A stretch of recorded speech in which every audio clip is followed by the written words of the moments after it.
an economy which is able to adjust rapidly is one which is going to get faster economic growth. We're seeing a big increase in NEETs, in young people who are not in employment, not in training, and so forth, and find it very difficult to get entry-level jobs. We essentially have the government setting the wages in one form or another of a quarter of the private sector.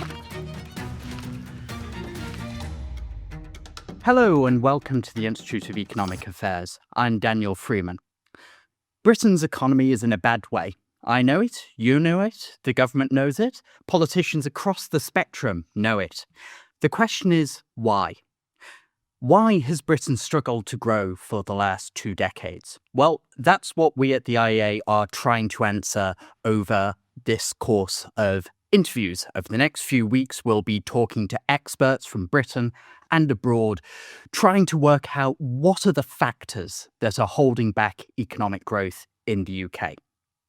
Today, I'm delighted to be joined by Professor Len Shackleton, our Head of Labour Economics, who has written a very, very interesting chapter on this question, specifically on the question of labour market regulation and how this could be interfering with economic growth in the UK. Len, thank you so much for joining us. Pleasure.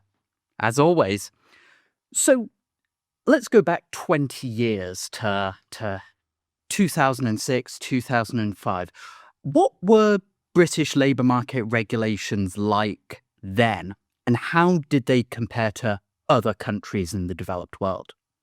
Well, in the early part of the 21st century, Britain was regarded as having a flexible labour market. This was the term which was frequently used, and the comparison was usually with the continental European countries who had a lot more regulation than we did.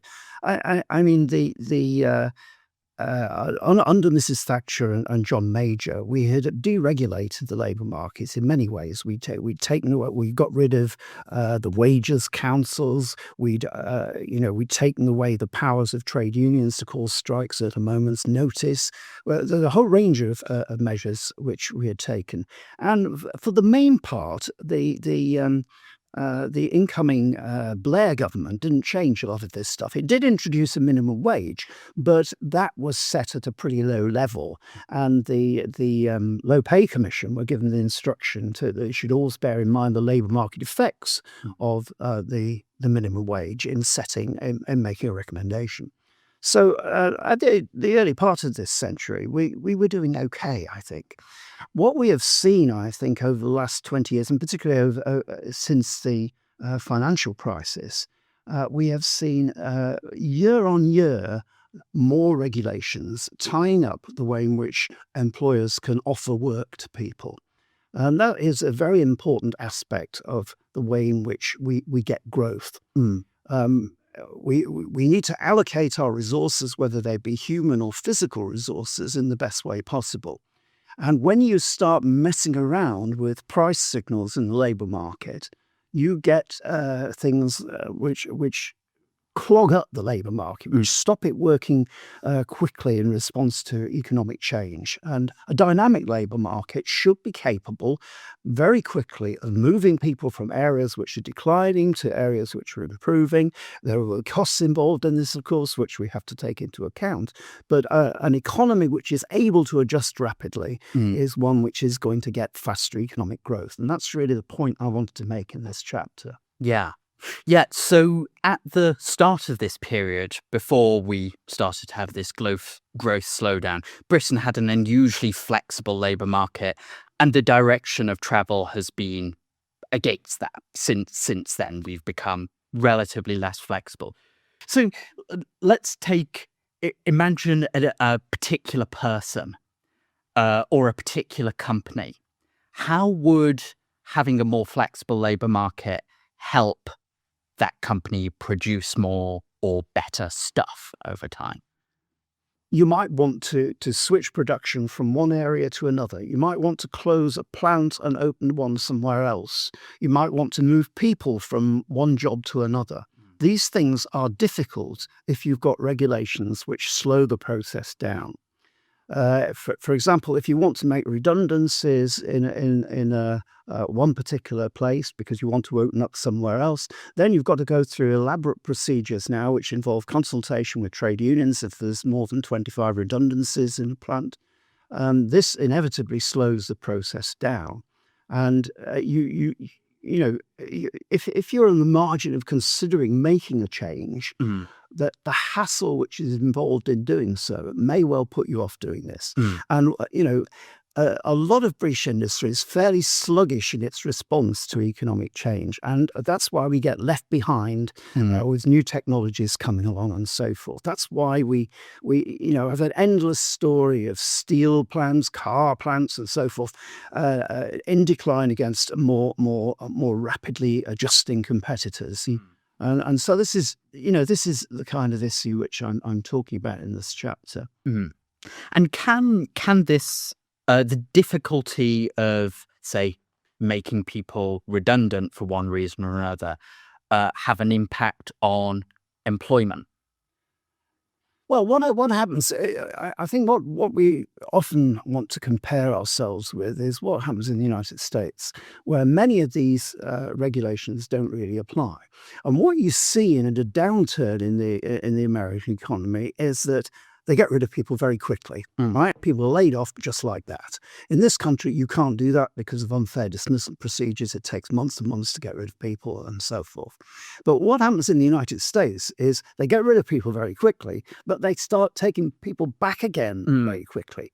Whereas in this country, if we finally get rid of people, we're actually very slow on the uptake of taking people back in because of the worry that we're creating all these costs for ourselves with unfair dismissal and so forth. So you've got a choice really between how rapidly you want to make this change. And it may be that you get in the United States, you get peaks in unemployment in a way you don't quite get that here. But in the long run, the labour market works better. The average duration of unemployment in the United States is much lower than it is in Britain, which is in turn much lower than in continental Europe, where it's virtually impossible to get rid of people. Yeah. No, this is really interesting, and I think it's a point you draw out well in the chapter, that you have these kind of trade-offs where less flexibility can, on the one level, you can see it as, oh, well, that means it's more difficult for my employer to make me unemployed. But that also means they're much less likely to employ you in the first place. And if you do become unemployed, it can be much more difficult to get back into work because we've increased the levels of risk around employment. Another area that you spend quite a bit of time on is the minimum wage. Now, at the start of this period, Britain had decent levels of growth through the early 2000s, but it starts a transition after 2007, 2008.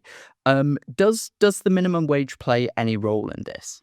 I think the minimum is the way in which people understand the minimum wage is oversimplified.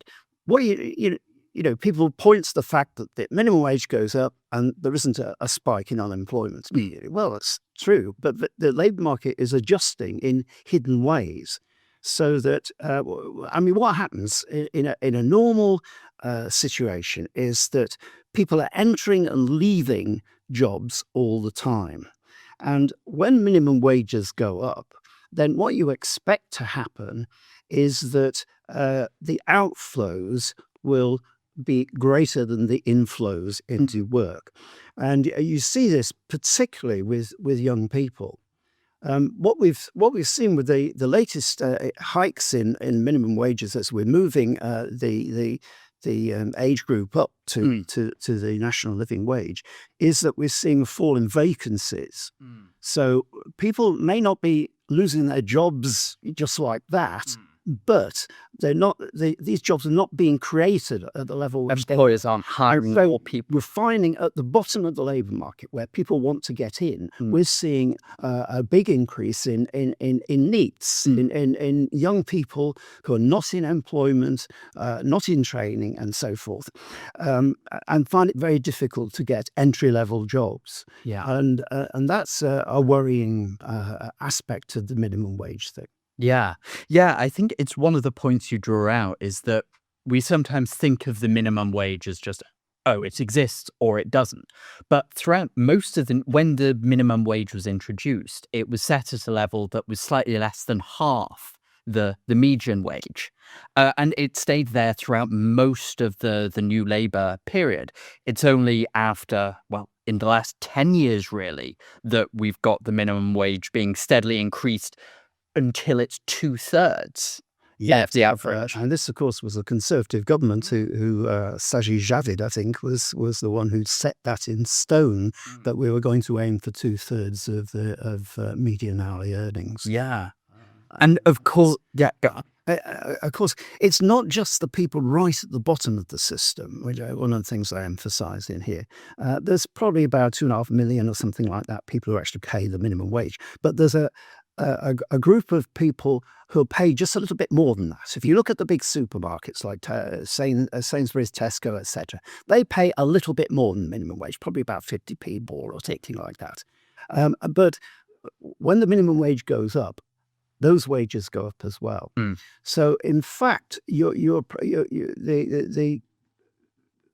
number of people who are actually affected by a minimum wage hike is actually much greater than those who are paid the minimum wage. Yeah, so it has a knock-on effect in the labour market, which wasn't quite the case when the minimum wage was first set up. Yeah, where it was much more at that time. It was a safety net, if you like. It's no longer a safety net. It's really for a large chunk of the labour market, it's actually a defining feature of what goes on. We essentially have the government setting the wages in one form or another of what, quarter of the private sector. Oh yeah, something like that. Yeah. And of course, it also sets the public sector wage pretty obviously as well. And there's there's a whole bunch of people in there, and most of whom aren't on minimum wage or anything like minimum wages. Actually, they're better paid than the average in the private sector. And of course, the other point that you bring up is it's the minimum wage is now being set at 2/3 of the median wage, but 2/3 of the national median wage. So there are many areas where the minimum wage is much, much higher than that, of course. So I think you bring up Wigan, where the minimum wage is now 80% of the median wage. That's right. Yeah. But the question that some people may have is, well, surely this is a good thing. Isn't it better that we have people being paid more? Won't that be good for economic growth? What's your objection to this? Are you just mean? Well, I am a constitutionally mean. So, but are there any other reasons that you might be concerned? Yeah, the idea that if you pay a higher minimum wage, you're in some way boosting spending and boosting the economy is a kind of fallacy which the trade union has been pushing for 100 years or more. It's not the case. I think what there is a trade-off, which you mentioned before, Dan. There is a trade-off in the labour market. You can improve the conditions for one group of workers, but this has an impact somewhere else in the labour market. And unfortunately, the people who get the hit from this are the people at the bottom of the labour market who are trying to get into the labour market. And of course, we know that if they don't get into the labour market when they're young, they're going to be permanently disadvantaged in the labour market. Economists talk about scarring. You are scarred for life if you have a bad start in the labour market. You're never going to get further up. You're never going to get promotions. You're never going to move up. Not in every case, of course, but it's harder. It's very much harder to do so. Yeah. Because look, if I manage to get a job when I'm 18, it may be a crummiest job in the world, but you stick it out, you've got a reference, you've got something on your CV. The next employer has a look and says, well, this person could obviously do something. We'll give them a chance to move up a little bit further, or move her up a little bit further, and so on up the ladder. You can move up. If you never get in at the bottom in a timely way, you're going to be permanently disadvantaged in the labour market. And this is something that having a very high minimum wage can prevent, because it's precisely those people who are younger, have less experience for one reason or another. Maybe they have some health considerations that might make employers more reluctant to give them a chance. It's down to experience, isn't it? The government is intending to push up to push down the age at which you get the national living wage. That's the higher rate of the minimum wage. And so you'll end up with a situation where an 18-year-old is paid the same as a 30-year-old. And the 30-year-old that might be a woman returner or something like that, who has labour market experience previously. They'll get the nod over a callow 18-year-old who's never done anything apart from get out of bed in the morning. Yeah. And rarely that.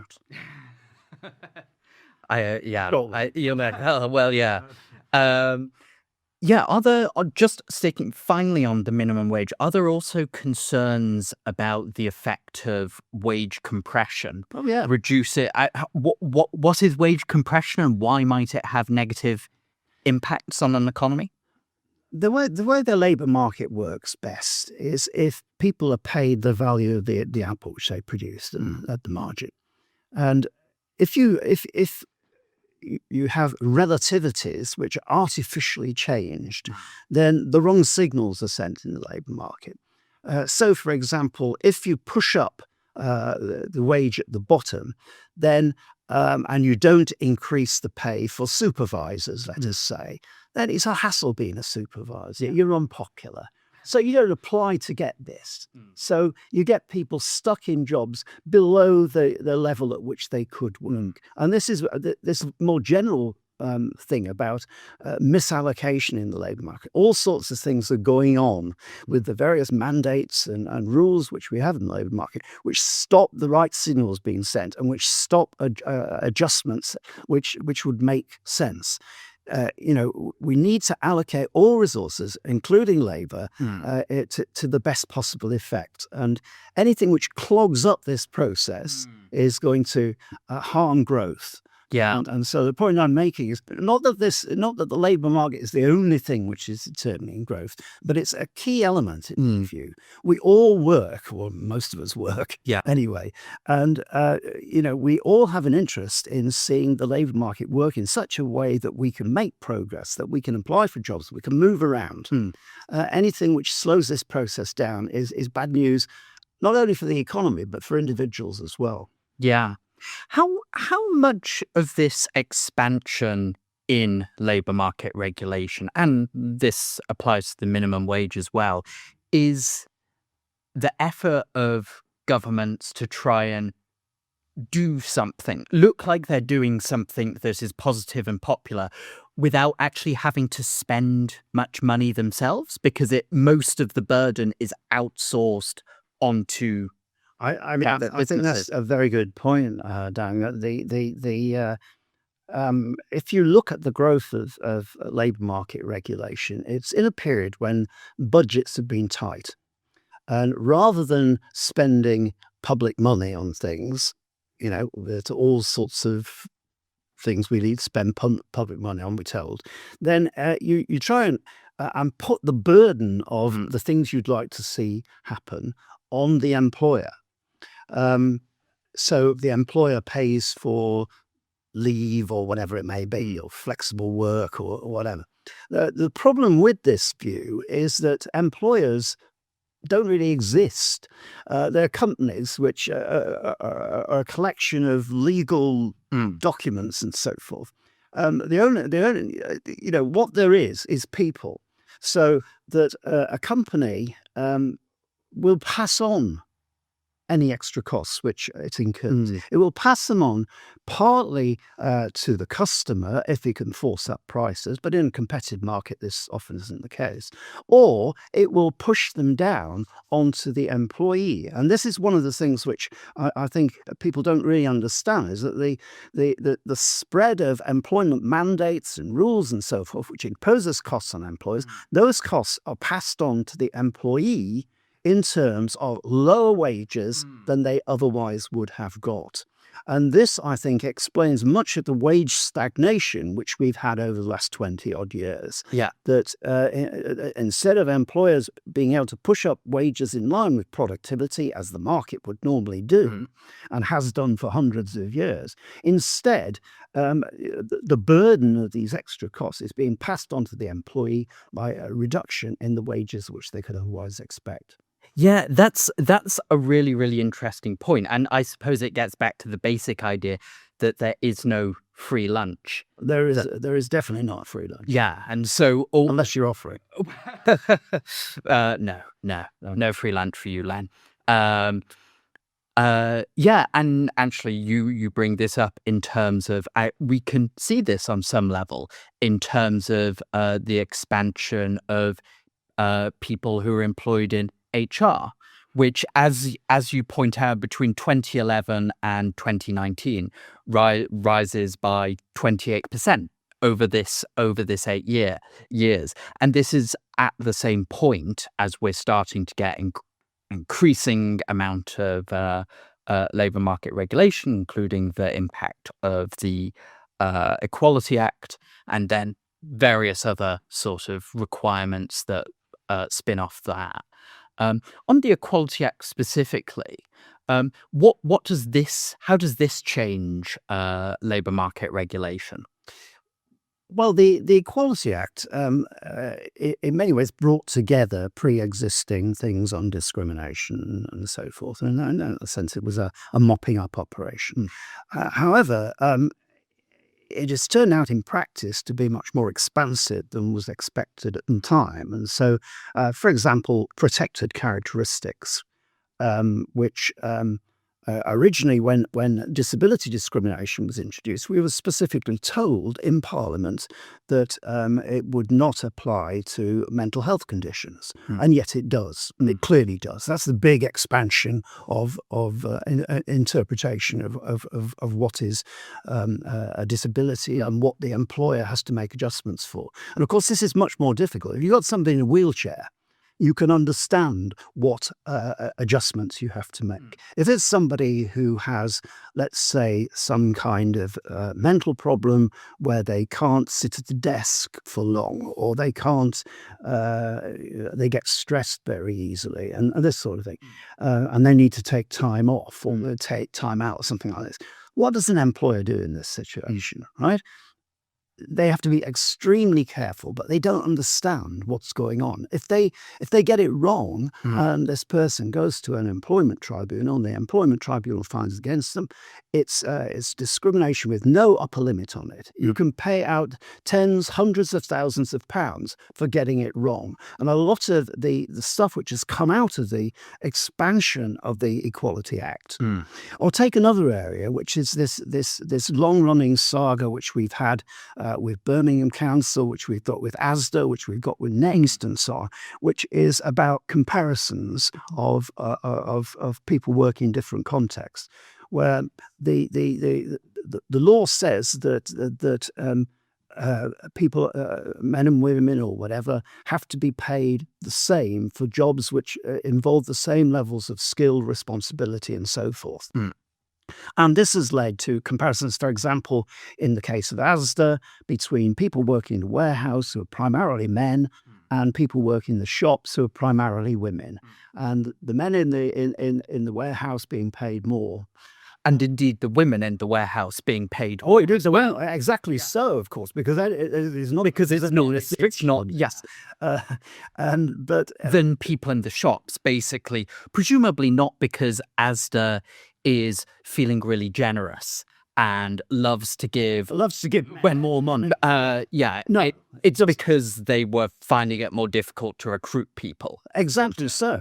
And the judgments in this area specifically ruled out the idea of a market clearing price, right? You can put up wages if you're short of labour, but you can't do that with the way in which this equal pay is being interpreted now. It has to be based on these objective factors of skill and experience and responsibility. I mean, I've taken part in this kind of stuff, right? Yeah. When I used to run a business school, we had the Hayes Company in to look at every single job which was done in a large business school, hundreds of people employed in it, and everything had to be under these various headings and so forth. And at the end of it, you came out with, I think, 5 or 6 pay levels you could have, and everybody had to be at one of these levels based on, even though they're doing completely different jobs, they had to be based on this level.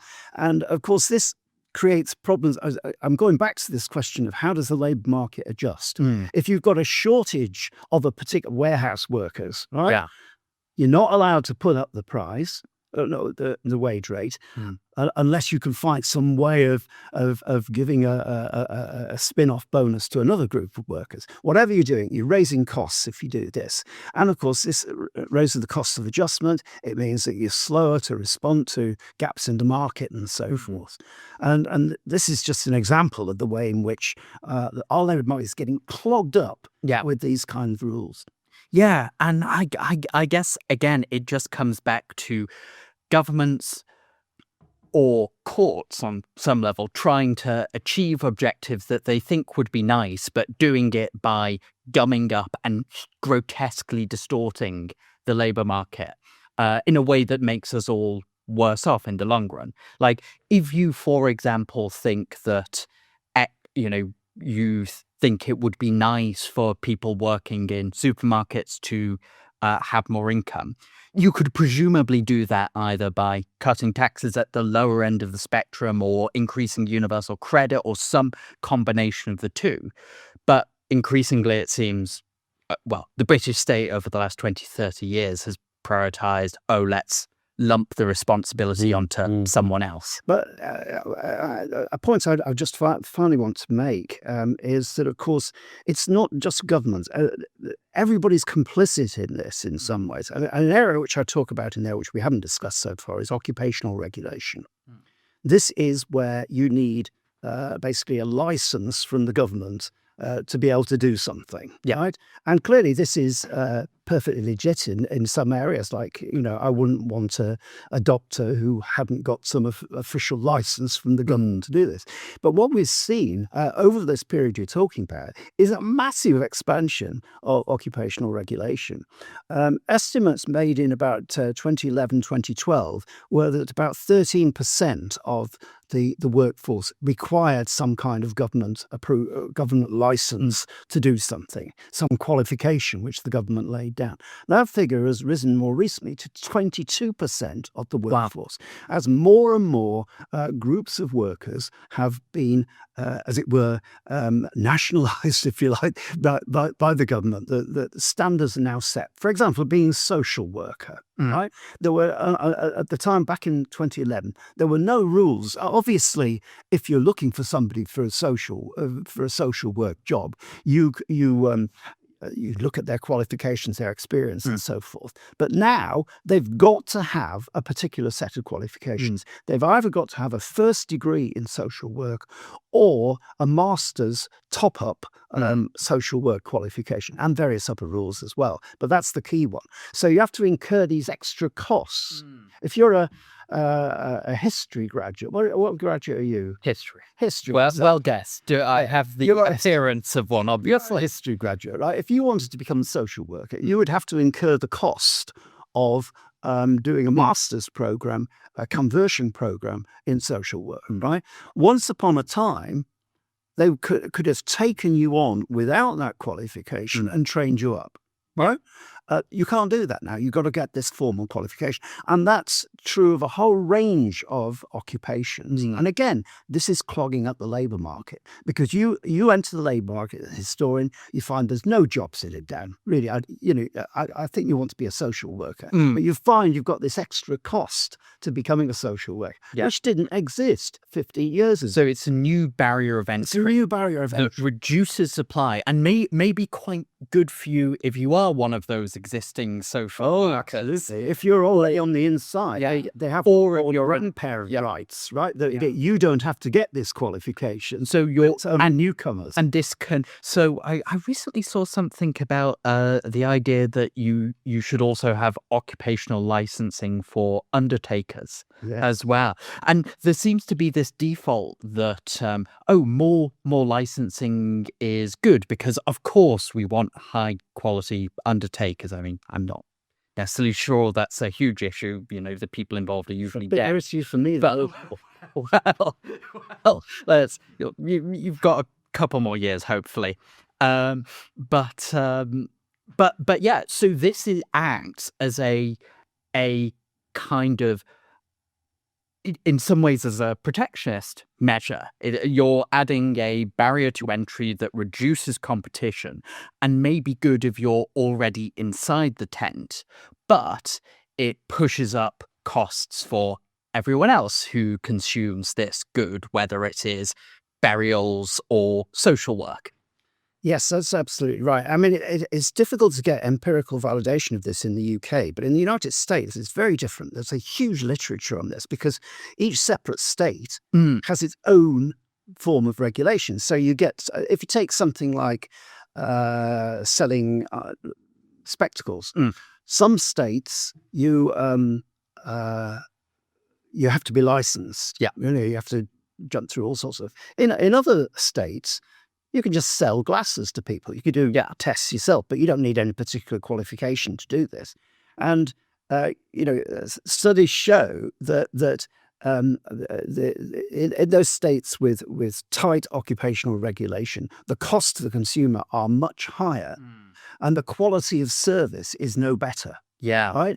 And so it is a ramp. Yeah, essentially, it's a rent-seeking ramp by specialists. Yeah, there's I've also read some of those US papers. I think there's a very, very interesting one about occupational licensing for dentists and dental hygienists, where in states where dental hygienists who are just polish your teeth, are basically allowed to operate more freely. Dental health among US Army recruits is significantly higher, while costs are significantly lower. But obviously, dentists aren't keen on that, because you like everyone loves a bit of barriers to entry when you're already the supplier. Okay, I think we've covered quite a lot. Just final question from you. Very serious question that I'm going to ask everyone who contributed a chapter in this book is, overall, on a scale of 1 to 10, how big a barrier to economic growth in Britain is employment regulation? So 10 being, this is the single biggest factor. If we solve this, we would be, growing as quickly as America has. And 1, it plays absolutely no role. Oh, I should think 7, 8, something of that order. I think it is a lot more important than people think. Okay. On that note, thank you, Len, very much for joining us. Thank you, viewers and listeners, also for joining us. If you would like to know more about this topic, I very much recommend the forthcoming IEA book, The Great Stagnation, Why Britain Stopped Growing, which will be out in paperback on the 2nd of September. If you would like to read Len's chapter specifically on labour market regulation, that should be available in digital format now. So, and there's a link in the description, so do follow that through. But other than that, we will see you next time.